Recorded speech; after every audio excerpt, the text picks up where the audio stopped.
प्रणाम स्वामी जी।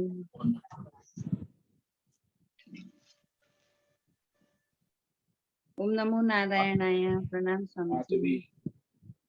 प्रणाम। ओम नमो नारायण। ओम नमो नारायण स्वामी जी। ओम नमो नारायण। जय माता जी। ओम नमो नारायण।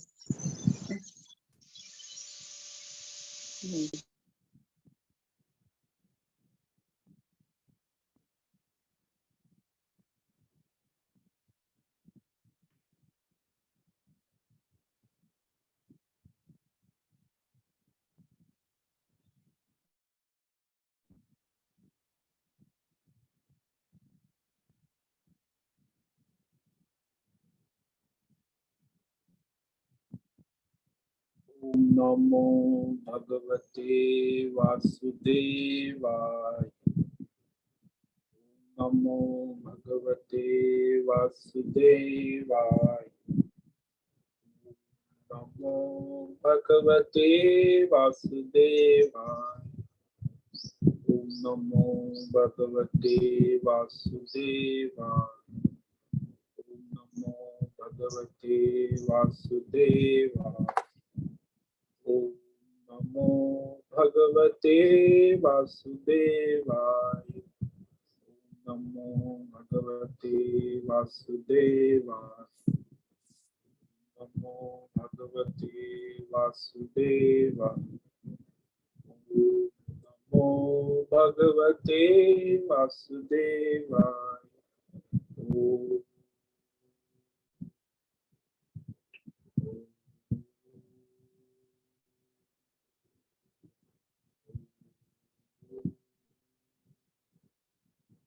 ओम श्री परमात्मने नमो नमः। ओम गणपतये नमो नमः। ओम सरस्वत्यै नमो नमः। ओम नमो नमः। सहना भवतु सहनौ भुनक्तु सह वीर्यं करवावहै तेजस्विनावधीतमस्तु मा विद्विषावहै। ओम शांति शांति शांति।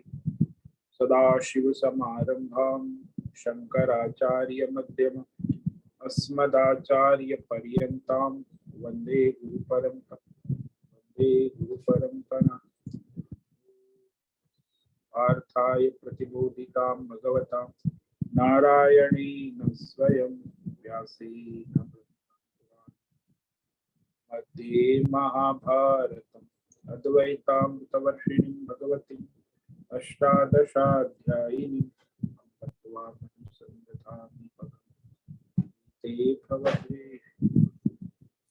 वसुदेवसुतं देवं कंसचाणूरमर्दनं देवकी परमानन्दं कृष्णं वन्दे जगद्गुरुं। कृष्णं वन्दे जगद्गुरुं।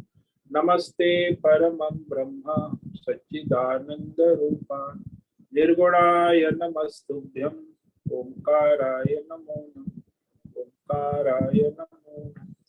सर्वे दुर्गाणि तरन्तु सर्वे भद्राणि पश्यन्तु सर्वे सद्बुद्धिमाप्नोतु सर्वे सर्वत्र नन्दतु सर्वे सर्वत्र नन्दतु। ओम तत्सत्। ओम ओम ओम। आप सभी ऑनलाइन नेटवर्क पर उपस्थित भगवद गीता श्रवण साधकों को आज प्रातः का अभिवादन अभिनंदन अभिवंदन। हरि ओम हरि ओम हरि ओम। हम सबको आज का यह दिव्य दिन तन मन धन जन देश काल विषय वस्तु परिस्थिति अवस्थाएं आध्यात्मिक भौतिक दैविक क्षेत्र सभी को अपने अपने पूर्व में अनंत जन्मों में किए हुए संचित पाप पुण्य धर्म अधर्म मिश्र कर्मों के पके हुए फलस्वरूप वर्तमान में आज अपने अपने प्रारब्ध अनुसार परमेश्वरी अचिंत्य योग माया के माध्यम से प्रसाद स्वरूप में प्राप्त हुआ है। अतः आज का यह दिव्य दिन परमार्थ हेतु निष्काम सेवा यज्ञ देव यज्ञ ऋषि यज्ञ पितृ यज्ञ नृ यज्ञ भूत प्राणी यज्ञ सात्विक दान शारीरिक वाचिक मानसिक तप निष्काम कर्म योग, ध्यान योग, भक्ति योग, ज्ञान योग, साधना, स्वाध्याय, वेद शास्त्रों का अध्ययन, अध्यापन, उपासना, आराधना के लिए समर्पित करे और कराए। अत्यंत दुर्लभ मनुष्य जीवन परमार्थ हेतु सार्थक करे और कराए। आज विक्रम संवत 2080 और कृष्ण पक्ष की ज्येष्ठ अमावस्या और यहाँ आज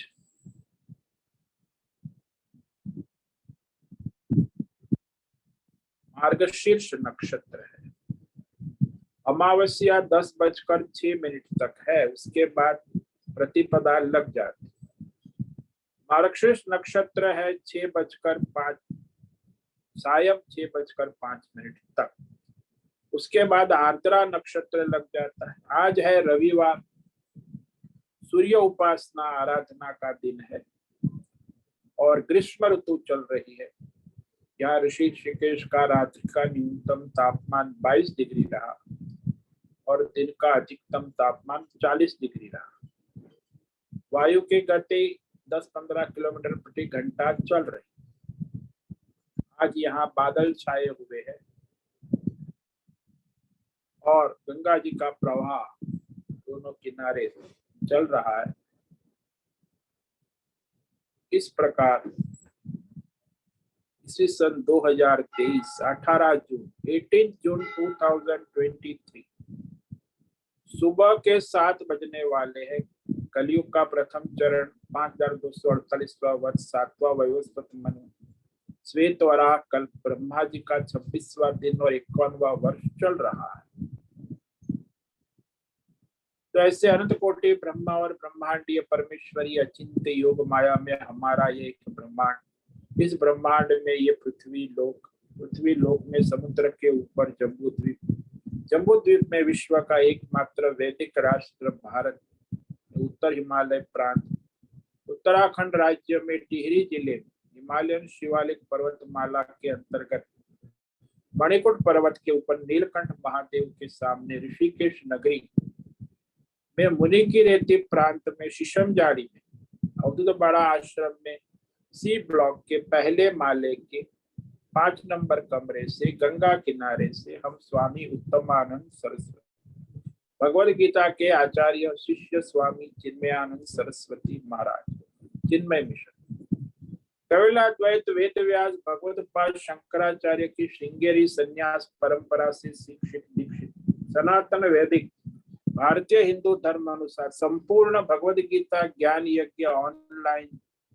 चैतन्यमय जीवंत लाइव प्रसारण के अंतर्गत व्याख्यान माला में अध्याय 1 अर्जुन विषाद योग के श्लोक नंबर 34 और 35 पर संस्कृत एवं हिंदी में व्याख्यान करेंगे।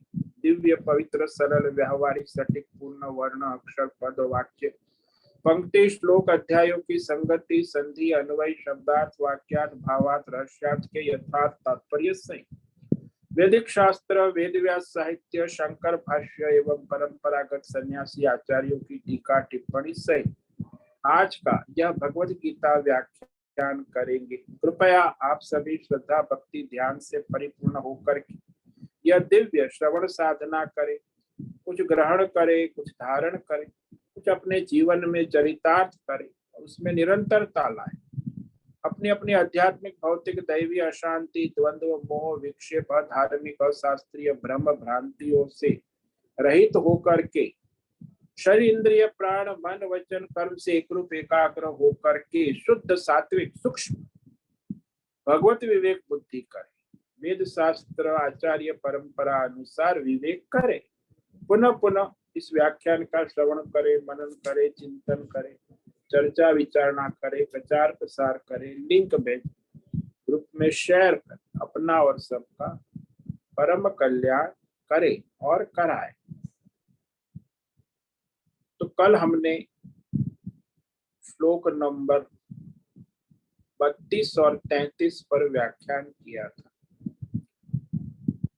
जिसमें अर्जुन अपना वैराग्य क्षणिक वैराग्य प्रकट कर रहा है कि मुझे न विजय चाहिए, न हस्तिनापुर राज चाहिए, न राज सुख चाहिए,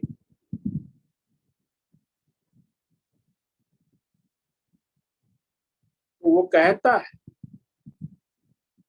आगे 32 और 33 दो श्लोक में, जिसे हम क्षणिक वैराग्य कहते हैं, स्मशान वैराग्य कहते हैं, ऐसा ही अर्जुन भी अपना वैराग्य प्रकट कर रहा है।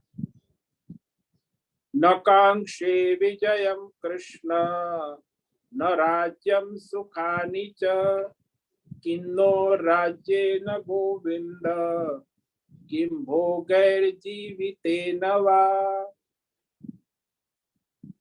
अर्जुन कहता है भगवान को, हे कृष्ण हे कृष्ण हे कृष्ण, अब मेरी ये स्थिति हो गई है कि मैं अब ये युद्ध जीतना नहीं चाहता। न विजयम, विजयम कांक्षी, और न राज्यम, मुझे हस्तिनापुर राज्य प्राप्त करने की इच्छा भी नहीं रही है, राज्य अधिकार को भी प्राप्त नहीं करना चाहता। न सुखानी, और ये जो राज सुख राज भोग होते हैं सारे, सुस्वादु भोजन, बहुमूल्य वस्त्र और मोटे मोटे गालीचे मकान, रहने सोने के लिए सारी सुविधा, तो वह जो राज सुख है वो भी मैं नहीं चाहता। क्यों? कहता है गोविंद, न राज्य न किम वा भोगैर जीवितेन वा। ये हस्तिनापुर राज्य का क्या प्रयोजन हो सकता है, और ये भोग, उसका भी कोई प्रयोजन मुझे नहीं दिखता, क्योंकि भोग से और जीवन से भी क्या लाभ है। भोग विलास के साधनों से और जीवन जीने से भी मुझे कोई मतलब नहीं रहा। यानी जीविते न किम, क्या प्रयोजन है, क्या लाभ है, जीने से, जीवित रहने से अब मुझे क्या लाभ, क्योंकि स्वजनों को मारना उससे तो बेहतर है मरना अच्छा।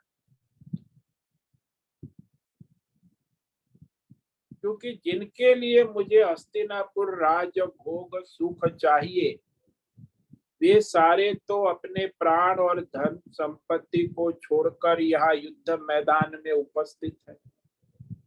येषामर्थे कांक्षितं नो राज्यं भोगा सुखानि च तयिमेव स्थिता युद्धे प्राणान् त्यक्त्वा धनानि च।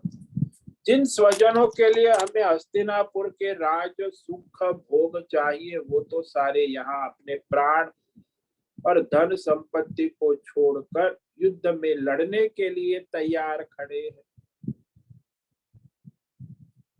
यानी प्राण आशा और धन आशा छोड़कर आए हैं,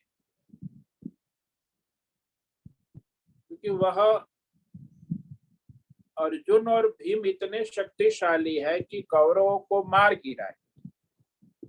इसीलिए वो जानते हैं कि अब उनको प्राण की आशा भी नहीं है और जीतेंगे भी नहीं, इसीलिए राजधन की आशा भी नहीं। जब वे जिएंगे ही नहीं तो युद्ध जो है वो उस काम का। जब ये स्वजन नहीं रहेंगे तो ये युद्ध के राज भोग राज लाभ का क्या करना। भोग और सुख दोनों अलग गिना है। भोग का तात्पर्य होता है इंद्रिय विषय भोग। सुख वह है जो विषयों के द्वारा प्रतीति होती है, उसे क्षणिक प्रतीति। तो इंद्रियों के भोग प्राप्त होना एक बात है, और भोग प्राप्त होकर जब उसे भोगते हैं तो भोगते समय इंद्रिय विषयों द्वारा जो क्षणिक सुख की प्रतीति होती। तो यहाँ वो कहता है कि इस भोग से क्या लाभ है हस्तिनापुर राज्य से।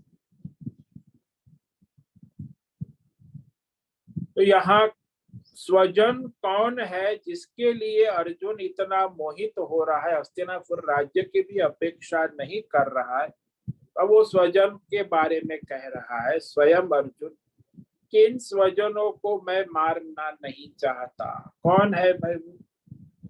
आगे 34 और 35 में कहता है, आचार्याः पितरः पुत्राः तथैव च पितामहाः मातुला श्वशुरा पौत्राः श्याला संबंधिनस्तथा एतान् न हन्तुमिच्छामि घ्नतोऽपि मधुसूदन अपि त्रैलोक्य राज्यस्य हेतो किं न मही कृते।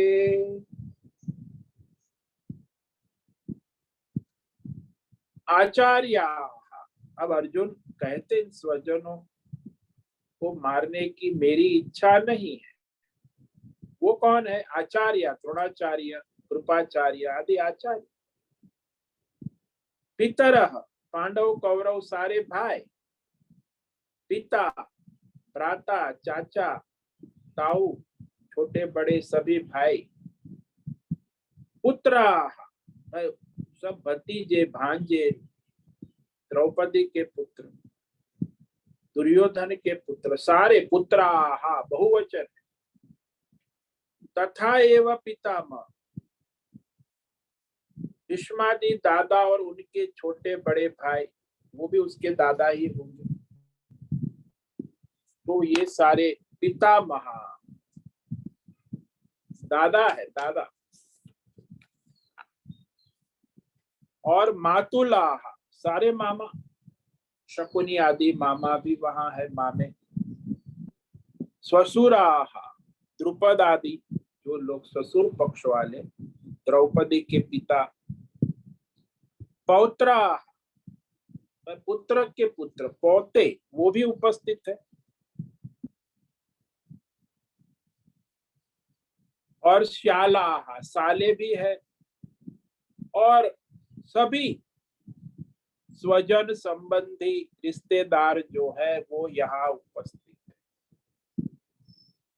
लड़ने के लिए आ गए, युद्ध के मैदान में सारे तैयार खड़े। तो हे मधुसूदन, इन स्वजनों को मारने पर भी मुझे कोई लाभ नहीं दिखता।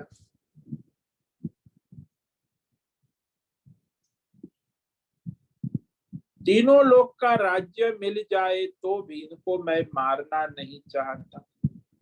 ये हस्तिनापुर महीनी कृते, हस्तिनापुर के राज्य का तो कहना ही क्या।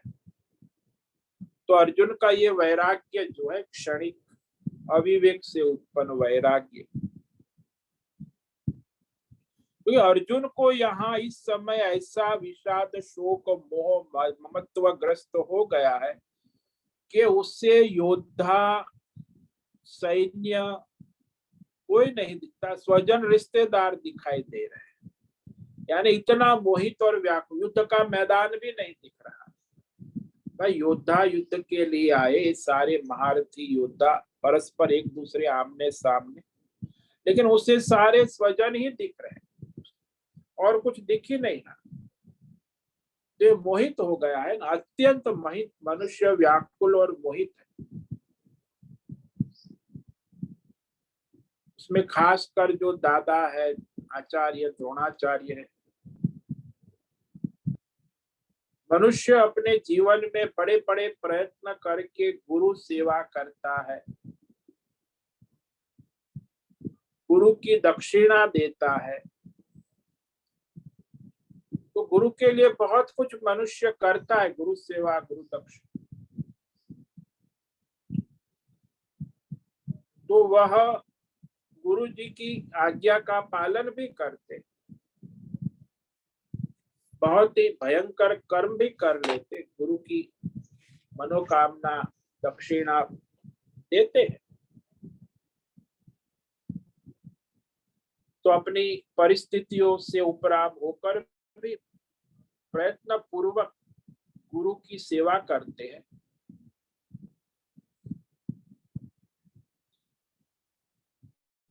तो यहाँ यह जो पूजनीय आचार्य लोग हैं, जैसे भगवान ने भी स्वयं अपने गुरु की कामना पूर्ण की थी।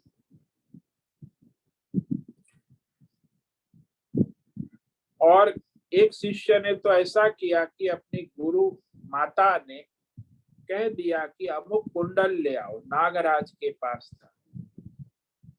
तो वह गुरु माता की मनोकामना पूर्ण करने के लिए भी नागराज के पास गया और उसे लड़कर भयंकर लड़ाई कर वह कुंडल ले आया। तो अपनी भयंकर परिस्थितियों का सामना करते हुए भी वो गुरु कुल की सेवा करते हैं। ये सारा संसार में हम देखते, गुरुकुल में पढ़े हैं, लिखे हैं। तो हमेशा गुरुकुल में जो आचार्य होते हैं पूजनीय होते हैं, लेकिन जब वो हमारे गुरुकुल के आचार्य जब युद्ध के मैदान में आमने सामने उपस्थित होते हैं तो उन्हें मारना कैसे उचित हो सकता है? ये बहुत बड़ा तर्क दे रहा है।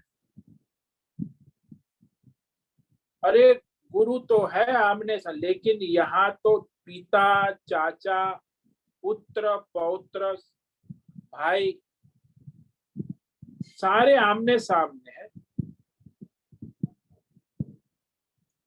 ये भी सब युद्ध के लिए तैयार खड़े हैं ना। इतना ही नहीं, मामा भी है, ससुर भी है, साले भी है।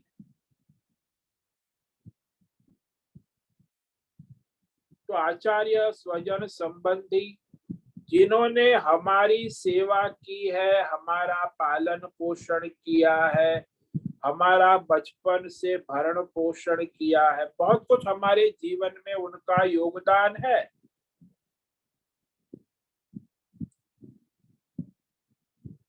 अब वो हमारी सेवा और भरण पोषण, हमने उनकी सेवा ले ली, उनका पालन पोषण हो गया।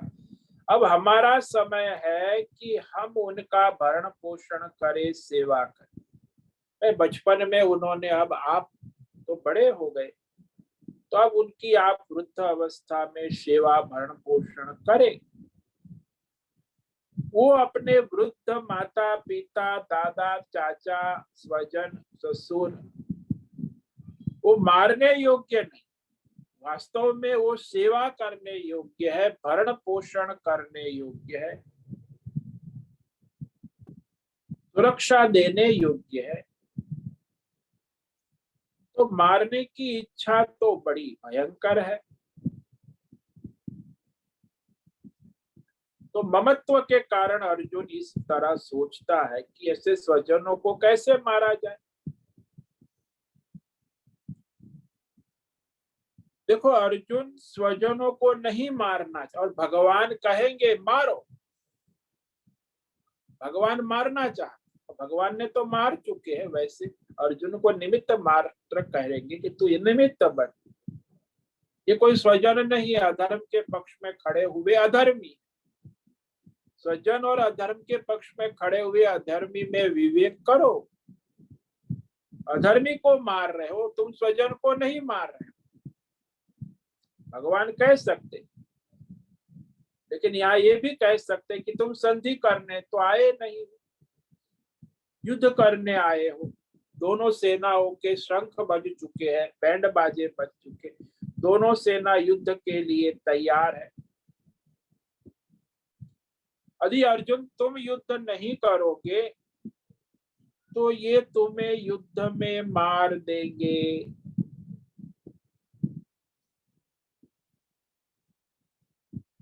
ये तो जो कौरव सेना है, हस्तिनापुर राज्य और धन के लोभ वाले हैं, उनको राज्य लोभ है, धन लोभ है, भोग की आकांक्षा वाले हैं, भोगी है। वो कोई त्यागी थोड़ी है, अधर्मी है, दुर्बुद्धि। दुर्योधन के पक्ष में खड़े हैं, वो भी दुर्योधन से अपने भोग, अपने स्वार्थ, अपने लाभ के लिए दुर्योधन का सहयोग कर रहे और दुर्योधन के साथ इकट्ठे होकर खड़े हैं। तो जो दुर्बुद्धि है, वह दुर्योधन को सहयोग करने वाले भी दुर्बुद्धि है ना। तो कहते ये सारे जो दुर्योधन के साथ जुड़े हुए राजा है और दुर्योधन का सहयोग करने के लिए उतरे हैं, उसमें भी हमारे स्वजन है बहुत सारे।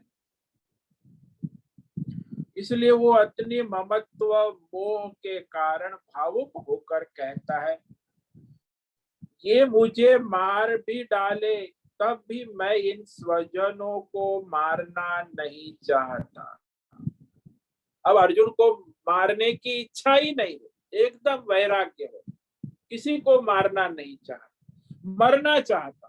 कई बार घर में भी लोग परेशान होते, अब मुझे कुछ नहीं किसी से लड़ना है, अब मैं स्वयं ही मरने जा रहा, आत्महत्या करने जा। अर्जुन तो आत्महत्या की बात कर रहा है कि मैं स्वयं मरना चाहता हूँ, अब मैं ये स्वजनों के साथ लड़ना नहीं, बहुत हो गया, बहुत लड़ चुका, थक गया हूँ।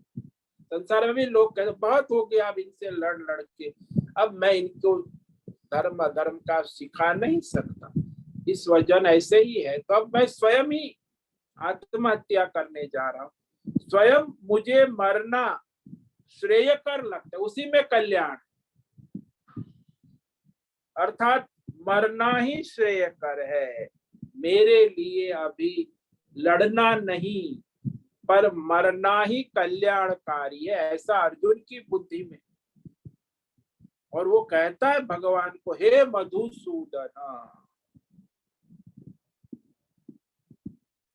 मधु जो राग और आसक्ति रूपी राक्षस का नाश करने वाले भगवान। मधु का मतलब राग भी होता है, आसक्ति होती है, मोह होता है, ममत्व होता है। तो ममत्व ही मधु है, उसी से मधुसूदन भगवान उसका निराकरण करने वाले। राग आसक्ति भगवान अर्जुन का भी मोह छुड़ाएंगे, गीता उपदेश देकर। तो मोह ममत्व राग आसक्ति को नाश करने वाले ये राक्षस है। जो राग है, आसक्ति है, मोह है, ममता, इसको मारने वाले भगवान मधुसूदन।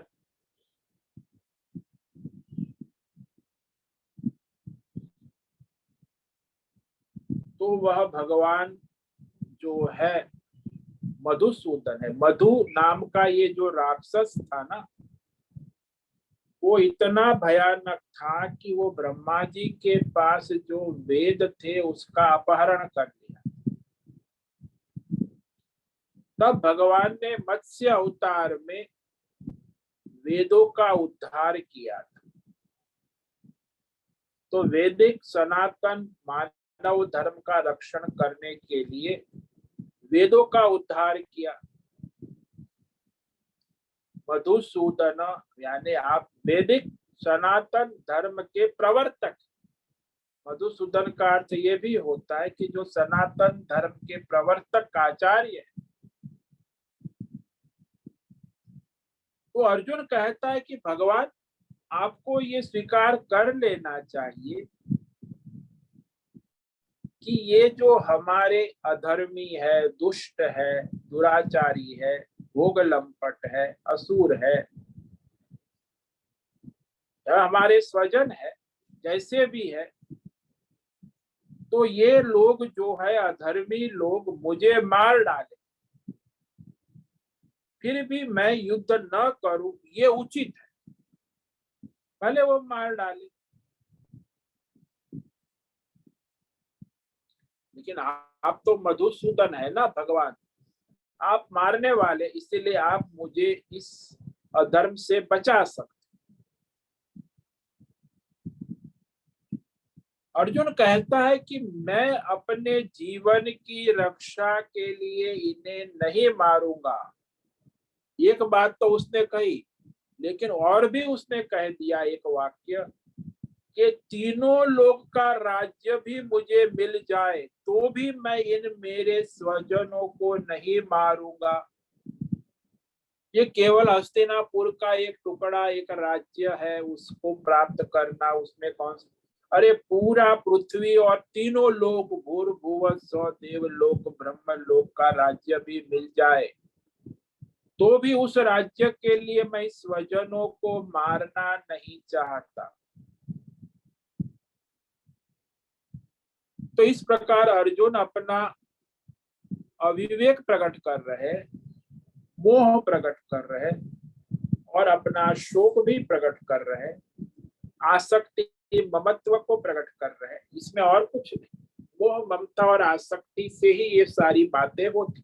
और संसार में भी आपने देखा होगा, आपके जीवन में भी आप देखो, यही बात करते हैं जो लोग मोह ममता आसक्ति में मोहित रहते, अपने स्वजनों के लिए कुछ भी कर लेते। वो धर्म अधर्म का विवेक नहीं होता। जब तक मनुष्य मोह ममत्व आसक्ति में डूबा होता है ना, वो कोई धर्म अधर्म का विवेक न कर सकता है, न करा सकता। अर्जुन की भी वही स्थिति, वह युद्ध करना नहीं चाहता। अब वो कहते हैं कि यदि कहा जाए कि तुम भीष्म द्रोण कृपाचार्य को नहीं मारना चाहते हो ना, तो मत मारो। चलो, वो तुमको अपने दादा गुरु आचार्य मोहित, लेकिन ये दुर्योधन दुशासन और उनके सहायक, उनके सारे राजा जो है अधर्मी है, जिन्होंने तुम्हें बहुत कष्ट दुख दिया है, अब तक परेशान किया है, क्रूर है, आतताई है, आतंकवादी है, दुख देने वाले हैं, उनको तो तुम्हें मारने की इच्छा करनी चाहिए। चलो खैर, आप छोड़ दो, दादा है, आचार्य है, भीष्म है, कृपाचार्य है, शल्य, लेकिन ये दुर्योधन दुशासन और ये सारे जो दुष्ट राजा है, उसको तो मारने में क्या परेशानी है। वो भी अर्जुन कहते हैं इसमें भी मुझे कुछ लाभ नहीं दिखाई देता। वो आगे कहता है, आगे के श्लोक में, निहत्य धार्तराष्ट्रान्न का प्रीति स्यात् जनार्दन पापमेवाश्रयेदस्मात् हत्वैतानाततायिनः।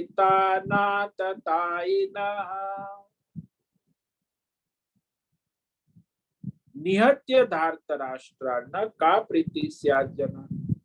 जनार्दन संबोधन किया भगवान कि हे जनार्दन, धार्तराष्ट्रान यानी धृतराष्ट्र के जो ये पुत्र है, दुर्योधन दुशासन, 100 कौरव,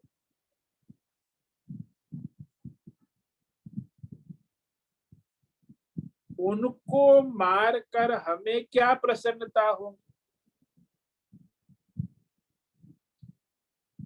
निहत्य न का प्रीति स्यात्। हाँ, ये मैं जानता हूं कि ये आतंकवादी है, अपराधी है, जालिम है, महापापी है, आतताई है, तो उन्हें मारकर तो हम भी आतताई हो जाएंगे। हमें भी पाप लग जाएगा। वो तो पापी है, अब उस पापी को मारकर हम भी पाप के भागी बन जाएंगे। अस्मात् पापम एव आश्रयत, हम भी उनके जैसे बन जाएंगे। तो ये बहुत बड़ा ही तर्क है अर्जुन, और समाज में ये तर्क बहुत चलता है कि वो अधर्मी है, हम भी अधर्म करेंगे तो अधर्म से अधर्म बढ़ेगा। वो अधर्मी है, हम धर्म करेंगे तो भी हम तो अधर्म में ही जाएंगे। तो ये जो धृतराष्ट्र के पुत्रों को मारकर हमें खुशी नहीं हो सकती। हाँ, वो आतताई है, फिर भी हमारे स्वजन है ना, इसीलिए हमें पाप ही लगेगा। हम अधर्म कर रहे और इन्हें हम मारेंगे तो हम भी अधर्मी, आतताई, पापी हो जाएंगे। यदि वे हमें मारेंगे तो आतताई को भी पाप लगेगा।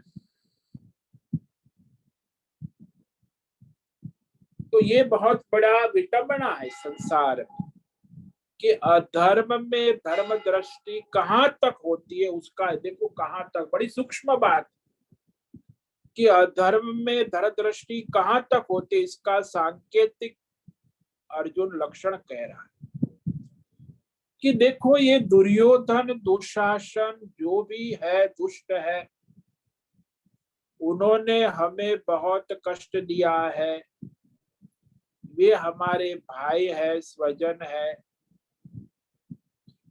उनको मारकर हमको क्या प्रसन्नता हो सकती, वो स्वजन है, उनको मारकर हमें कोई प्रसन्नता नहीं हो सकती। हाँ, जिसने हमें दुख दिया है उसने हमें दुख दिया है, तो वह क्षण भर का ही हमें उसे मारकर सुख भी होगा। भाई दुख दिया है, बहुत दुख दिया है, लेकिन जब उसे मारेंगे तो हमें क्षण भर का सुख भी होगा। सचमुच में वो जो उनको मारकर हमें जो सुख आभास होगा वो तो सुख आभास, उसने हमें दुख दिया तो वो उसने पाप किया, हमने भी उसे दुख दिया तो हमने भी पाप किया, धर्म किया, यह उचित नहीं। अरे उसे अपने पाप अधर्म का फल दुख भोगना पड़ेगा, परंतु हमने तो उसे दुख दिया, उस पाप अधर्म का फल हमें भी तो भोगना पड़ेगा ना। हाँ, उनको मारने का हमें क्षणिक सुखाभास तो हो जाएगा, लेकिन उसके बाद हमें पश्चाताप होगा, पाप लगेगा, अधर्म के कारण हमारी नरक की टिकट भी कट जाएगी, हमें नरक की यातना भी भोगनी पड़ेगी। तो ये उसमें कैसे प्रसन्नता हो सकती है, इसमें कोई प्रसन्नता नहीं हो सकती। ये सारे कौरव को भी हम क्यों मारना चाहे? हाँ, दुष्ट है, आतताई है, दुराचारी, भ्रष्ट है। भगवान को यहाँ अर्जुन जनार्दन संबोधन करते कि भगवान जो है प्रलय काल में सभी का लय करते हैं, प्रलय करते हैं, इसीलिए अर्दन करते, नाश करते, इसीलिए भगवान को जनार्दन का, भाई भगवान ही सृष्टि का प्रलय कराते हैं और सारी सृष्टि का नाश हो जाता है। आप तो प्रलय कर सकते हैं, सबका नाश कर सकते हैं, आप तो चाहो उसे मार सकते हैं, प्रलय काल में भी सारे ब्रह्मांड सारे संसार का प्रलय करके आपको कोई पाप नहीं लगता है, आप तो परमात्मा सच्चिदानंद स्वरूप ही रहेगी, आपको पाप अधर्म स्पर्श भी नहीं कर सकता। पर तो हम तो जीव है ना, हम तो ऐसे नहीं है। आप कहेंगे कि अर्जुन तुम निमित्त मात्र बनकर युद्ध करो, अरे निमित्त मात्र बन के भी आगे तो मुझे नरक जाना ही पड़ेगा, उस पाप का फल तो भोगना ही पड़ेगा, मुझे क्यों निमित्त बना रहे? तो यहाँ विचार बड़ा सूक्ष्म है ना, विचार करो कि यहाँ जिन्हें मारना है वे कौन है, क्या है। और अर्जुन वो भी जानता है कि ये आतता, ये अधर्मी है, असुर है, और धर्म शास्त्र कहता है कि आतताई को मारने से कोई पाप नहीं लगता, अधर्मी को मारने से कोई पाप नहीं लगता, स्वर्ग के द्वार खुल जाते हैं, आतताई को मारने से कोई दोष भी नहीं, धर्मशास्त्र तो ये कहता है। और अर्जुन को धर्म में अधर्म बुद्धि होने से वह आतताई अधर्मी को मारने से पाप होगा, ऐसी विपरीत बुद्धि हो गई। ये आतताई जो होते हैं ना, धर्म में शास्त्रों में कहा है कि 6 प्रकार के, अग्निदो गरदश्चैव शास्त्रोन्मतो क्षेत्रदार हरश्चैतान् षड विद्यात आततायी। तो 6 प्रकार के लोग आतताई। एक तो जो किसी के घर में आग जला देते, आग लगा देते, वो आतताई, उसे देखते ही मार देना चाहिए, उसके ऊपर कानूनी कार्रवाई नहीं होती। और जो किसी को जहर पिला देता है, जहर दे देता है, उसे भी देखते हुए मार देना चाहिए, लेकिन कानूनी supreme court, high court, lower court में घूमते रहना। जो शस्त्र हाथ में लेके हमें मारने आया है, उसे भी हमें शस्त्र से मार देना चाहिए। जो हमारे धन की चोरी करता है, उस चोर को भी देखते ही मार देना चाहिए, पता चले कि इसने चोरी की। जो हमारी संपत्ति, भूमि का अपहरण करता है, उसे भी देखते मार देना चाहिए। और जो स्त्री का अपहरण करता है, उसे भी देखते ही मार देना चाहिए। ऐसा शास्त्र में कहा है, धर्मशास्त्र, नहीं कि ये supreme court, civil court, lower court, high court, supreme court तक लड़ो, फिर बाद में वो कानून है कानून। तो यहाँ तो धर्म कहता है, इसमें कोई कानून यही है कि उसे मारो। भगवान कहते, जब देखो अर्जुन जो है वह अत्यंत मोह से विषादग्रस्त व्याकुल हो, और ऐसी बुद्धि होती जिसका भी मन मोह ममत्व में आसक्त, उनकी बुद्धि में विवेक काम नहीं करता, वो अविवेक से ऐसी बातें कर। संसार में ऐसा ही है, 90% मनुष्य अविवेक, मोहग्रस्त, आसक्ति भरा जीवन ही जीते हैं और मरते। अर्जुन को यह भी याद नहीं है कि उसने, उसके दुर्योधन आदि ने घर में आग लगाई थी, लाक्षागृह में पांडवों को मारने का सारा प्रयास किया था, फिर भी पांडव बच गए थे। जहर भी उन्होंने दिया था, दुर्योधन आदि कौरव को जहर दे, भीम को जो उन्होंने जहर दिया था, फिर वह नदी में कूदकर भीम बच गया था, ये दूसरी बात।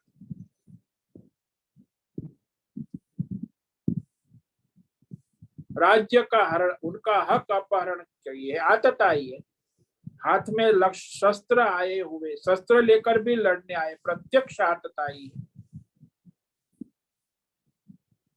तो पांडवों का हस्तिनापुर राज्य का हक और धन का अपहरण करके बैठे हैं कौरव, दुर्योधन, दुशासन, विकर्ण।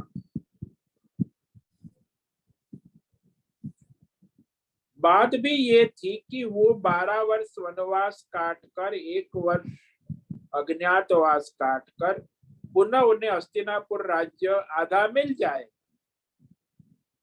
लेकिन वनवास का काल भी पूरा हो गया, अज्ञातवास भी, लेकिन वो वापस देना ही नहीं चाहते।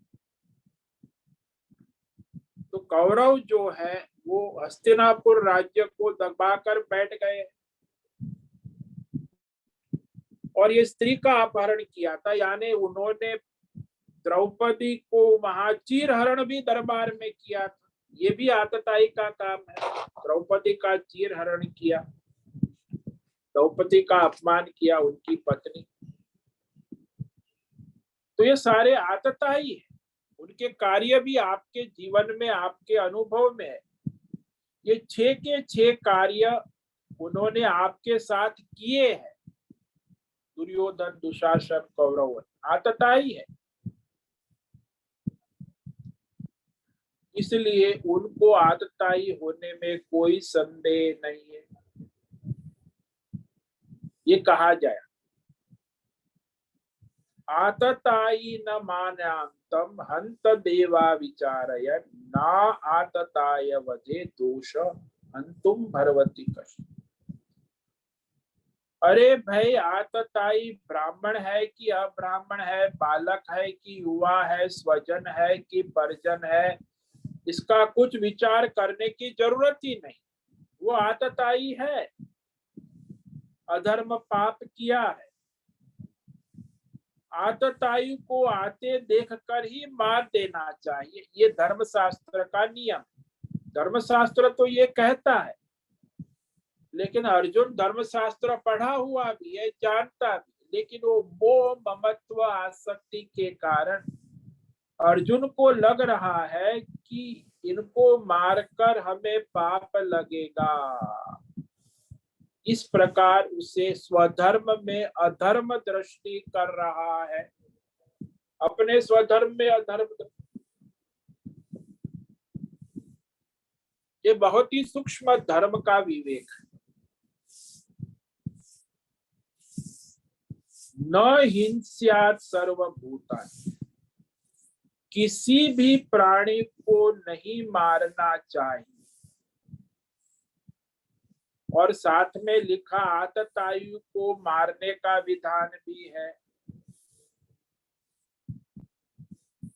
तो इस पर हम कल विचार करेंगे। ये बहुत ही कॉन्ट्राडिक्शन है ना, धर्म में विरोधाभास।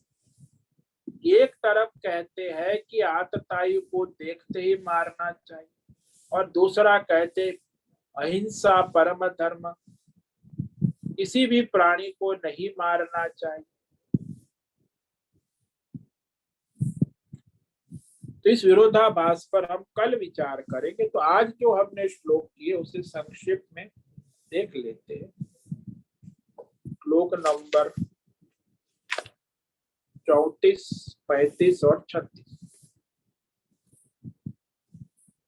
आचार्या पितर पुत्रा तथैव च पितामहाः मातुला श्वशुरा पौत्रा श्याला संबंधिनस्तथा एतान् हन्तुमिच्छामि नतोऽपि मधुसूदन अपि त्रैलोक्य राज्यस्य हेतु किम नु महि कृते। अर्जुन कहता है भगवान को, हे मधुसूदन, ये आचार्य, गुरुजन, पिता, दादा, आदरणीय दादा, पुत्र, पौत्र, ससुर, संबंधी, यह सारे लड़ने खड़े हैं युद्ध के। इनको, इन स्वजनों को मैं मार एतान हंतुम न इच्छा, इनको मैं मारना नहीं चाहता। अरे ये छोटा हस्तिनापुर का राज्य तो क्या, तीनों लोक का राज्य मिल जाए, स्वर्ग लोक, देव लोक, तो भी उसके लिए भी मैं इन स्वजनों को मारना नहीं चाहता हूं, मरना चाहता। अब वो मारना नहीं चाहता, उनके हाथों मरना, ये भी कह रहा है। निहत्य धार्तराष्ट्रान् का प्रीतेस्या जनार्दन पापमेवाश्रयेदस्मात् हत्वैतानाततायिनः। इन कौरवों को मारकर हमें क्या खुशी हो सकती। हाँ, ये आतता, ये अधर्मी है, आतंकवादी है, इन्हें मारकर हमें पाप ही लगेगा, हम अधर्म करेंगे। इन्हें मारकर हम भी अधर्मी, पापी, आतताई हो जाएंगे। आज तक हम धर्मात्मा कहे जाएंगे, आज के बाद हम भी अधर्मी, पापी, आतताई हो जाएंगे। ये अर्जुन की बुद्धि तर्क दे रही है, अविवेक और अज्ञान। तो ये जो विषय है, इसमें एक है कि साधु के लिए अहिंसा परम धर्म, लेकिन अर्जुन क्षत्रिय है, क्षत्रिय को आतताई वध करना परम धर्म। चाहे गुरु हो, चाहे ब्राह्मण हो, चाहे बालक हो, चाहे स्त्री हो, कोई भी हो, जो भी हो, उसे क्षत्रिय को पाप नहीं लगता, उसे स्वर्ग के द्वार खुल जाते।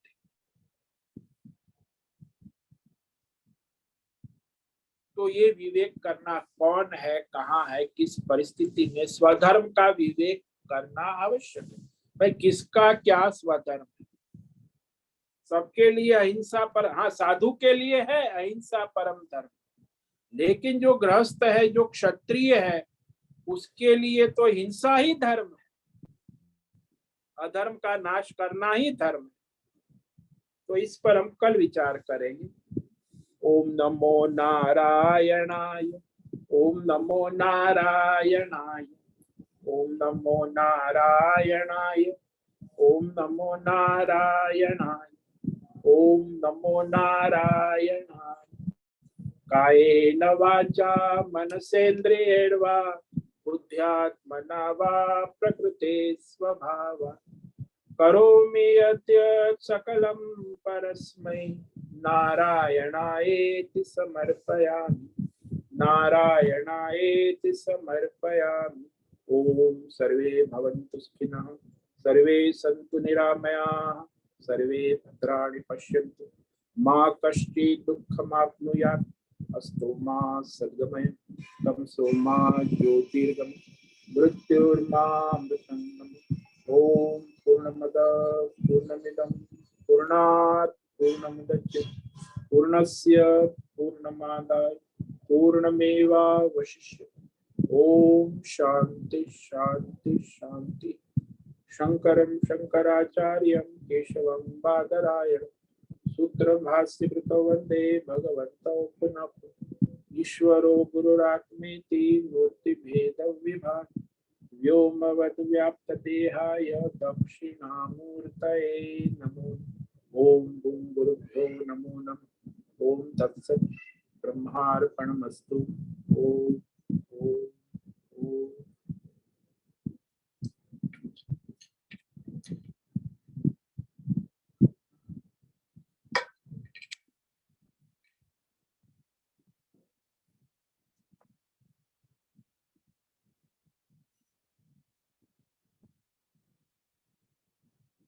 आज रविवार है, शाम को 6 से 7 प्रश्नोत्तरी सत्संग होगा।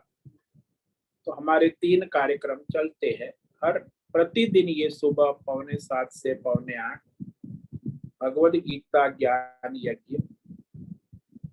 दूसरा, सप्ताह में एक दिन हर रविवार को शाम को 6 से 7 प्रश्नोत्तरी सत्संग। और तीसरा, हमारा वार्षिक कार्यक्रम जो दिवाली के बाद शिविर, सप्ताह शिविर प्रति वर्ष अष्टमी से लेके कार्तिक पूर्णिमा, वो इस साल 20 नवंबर से 27 नवंबर तक ऋषिकेश में अवधूतवाड़ा आश्रम में होगा। तो ये हमारे 3 कार्यक्रम हैं, वो नित्य चलते रहे। तो वहाँ आप इस कार्यक्रम का लाभ ले रहे हैं, अभी भी अधिक से अधिक लाभ ले और लेवा। इतना भी अपना आत्मा कल्याण धर्म कर्म करे तो लाभ ले और लेवावे। लेवावे उसमें भी जरूरी है दूसरों को लेवावे। भाई पुण्य करना और पुण्य किसी को कराना वो तो महापुण्य है। आप स्वयं पुण्य कार्य धर्म कार्य करे हो तो आपको लाभ हो, लेकिन आप दूसरे को धर्म कार्य करा रहे हो तो वो महालाभ महापुण्य। इसीलिए कार्य में अपना सहयोग प्रदान करे, लाभ ले और लेवा। प्रतिदिन भी सत्संग होता है, प्रत्येक रविवार को शाम को 6 से 7। तो आज रविवार है, फिर शाम को 6 से 7 प्रश्नोत्तरी सत्संग होगा। और शिविर में भी आप आइए और दूसरों को प्रेरित करें, स्पॉन्सर्ड करें। तो दिवाली के बाद वो सप्ताह शिविर का अभी आयोजन करें, क्योंकि अभी ये जो दिवाली टिकट है ना, उस सीजन में बहुत, इसलिए आपको टिकट की तैयारी करनी होगी। कौन आने वाले वो भी निर्धारित करना, तो अभी वो निर्धारित कर ले, आना जाना टिकट बुकिंग व्यवस्था। तो इस प्रकार अपने तैयारी समायोजन करें, अब से तैयारी शुरू करें शिविर में आने वाले।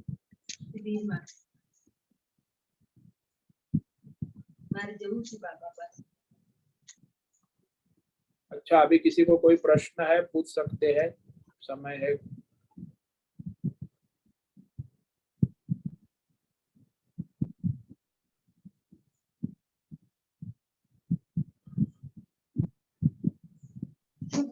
ओम नमो नारायण स्वामी जी।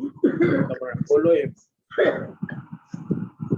स्वामी जी, तो ये जो आपने आज हमें समझाया कि स्वधर्म सबके अलग अलग हो सकते हैं अपने वर्णानुसार, मगर धर्म जो होता है मुख्य, वो एक ही होता है, ऐसा है क्या? नहीं, उसमें जो मुख्य और गौण में फर्क है ना,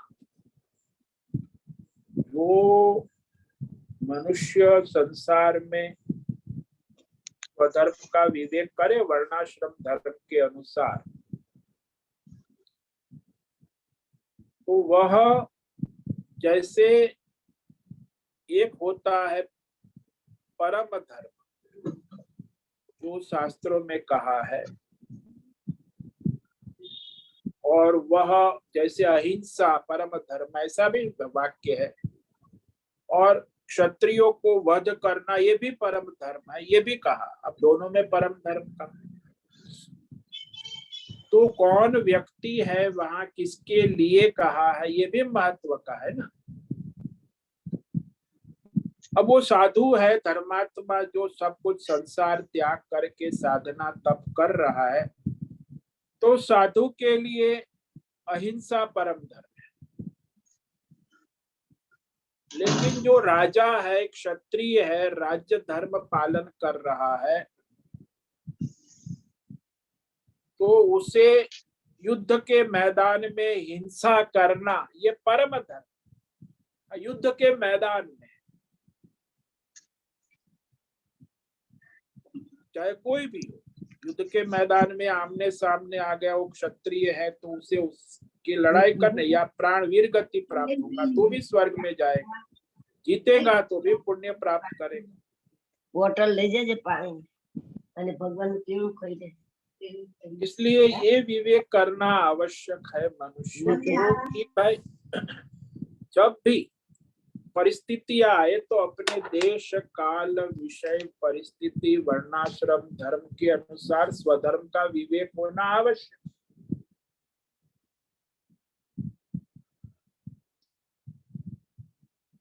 अब जो मनुष्य कहता है कि दो प्रकार के धर्म है, एक सामान्य धर्म और विशेष धर्म, तो सामान्य धर्म को विशेष धर्म दबा देता है। विशेष धर्म विधि है कि आततायी को मारना चाहिए, सामान्य निषेध है कि न मारे। तो आतताई को मारने के स्थल को छोड़कर जो आतताई नहीं है उनको नहीं मारना। तो सामान्य धर्म जो है उसका निषेध हो जाता है, विशेष धर्म का अलग। इसलिए विशेष धर्म विधि सामान्य धर्म का निषेध का, तो सामान्य धर्म के विरोध में नहीं है। सामान्य का मतलब ही होता है कि विशेष देश काल परिस्थिति अवस्था को छोड़कर प्रवृत्त होना।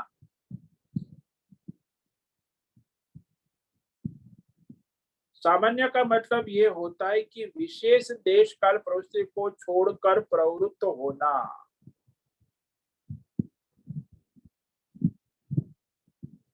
कि विशेष परिस्थिति में वो सामान्य का मतलब ही ऐसा है कि विशेष स्थल में उसे अपना स्वधर्म करना है। इसीलिए सिद्धांत है कि आतताई जो है उसको मारोगे तो दोष की संभावना ही नहीं।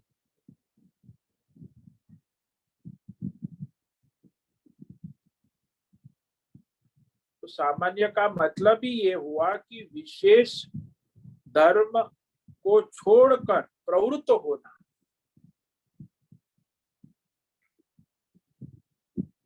और ये भी उचित है भाई, हमारे शास्त्रों में भी जहाँ यज्ञ होता है, शेन याग यज्ञ, अश्वमेध यज्ञ, तो वहां यज्ञ में पशु की बलि दी जाती है, तो भी हिंसा दोष की प्राप्ति नहीं है, क्योंकि वो वैदिक है, शास्त्रीय है।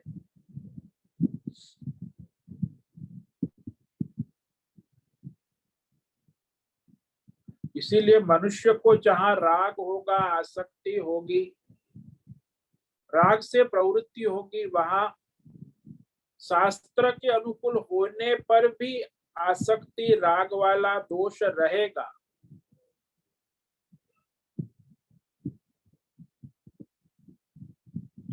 इसलिए जब हम धन की कामना वाले हैं तो हमने शास्त्रविद कर्म किया तो भी कामना का परित्याग शास्त्र ने कहा है, इसलिए कामना दोष है, उस दोष की प्राप्ति होगी। इसी प्रकार यहाँ राज्य की इच्छा से हमें लोगों को मारना तो दोष है ही, लेकिन आतताई को मारने में दोष पाप नहीं है। तो जहां कहा जाता है कि दोष है, वहां तात्पर्य यही है कि आसक्ति वाले को दोष है, क्योंकि सबसे बड़ा दोष यही राग, आसक्ति, मोह, ममता ही है। यदि केवल वेद शास्त्र आज्ञा से, गुरु की आज्ञा से, ईश्वर की इच्छा से करते हो तो कोई दोष नहीं है शास्त्र के अनुसार।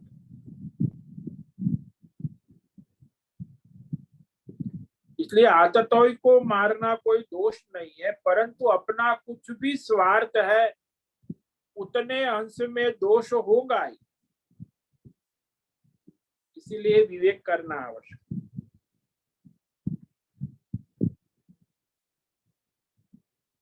तो यहाँ दो प्रकार का विवेक है, सामान्य धर्म और विशेष धर्म।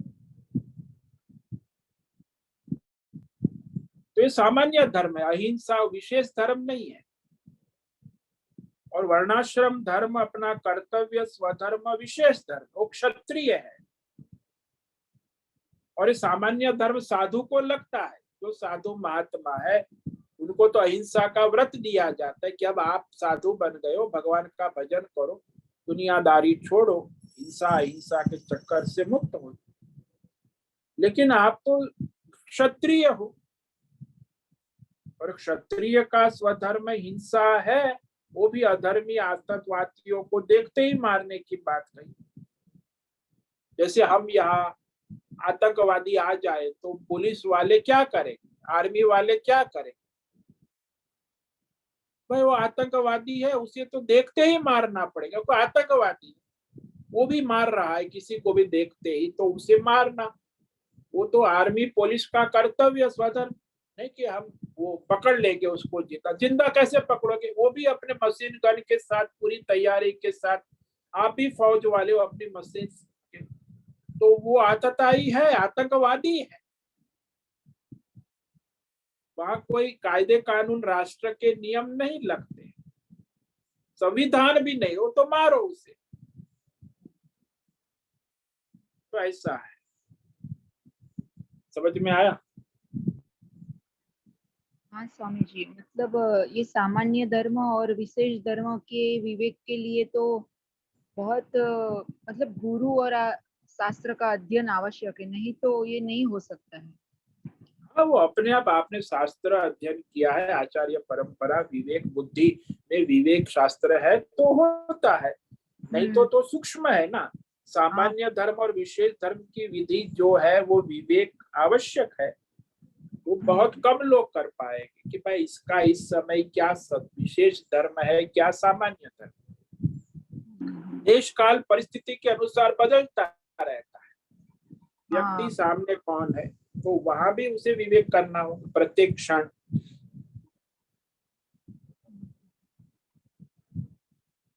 बहुत ही सूक्ष्म है, इसमें तो हम लोग बहुत सारा धर्म में अधर्म कर लेते हैं और अधर्म में धर्म करके हाँ, हो ही जाता है, अज्ञान के कारण, अविवेक के कारण ऐसा होता है ये संसार में। अर्जुन भी वही करने जा रहा है, आप लोग करते हो तो कहा, अर्जुन भी करने जा रहा है। शास्त्र अध्ययन कितना आवश्यक है, वो बहुत ही जरूरी है। इसीलिए पहले हमारे गुरुकुल में शास्त्र अध्ययन करा के बाद में उसे विवाह के लिए आचार्य की अनुमति मिलती थी कि भाई संसार गृहस्थी करना है तो भाई आप बहुत ही कीमती सामान लाते तो उसका संचालन कैसे करना ये समझना भी आवश्यक। कर्म का विज्ञान, कर्म करने लगते हो, कर्म का विज्ञान ही पता नहीं तो फिर तो आप गए ना। गाड़ी चलानी आती नहीं और गाड़ी चलाओगे तो क्या होगा, एक्सीडेंट होगा।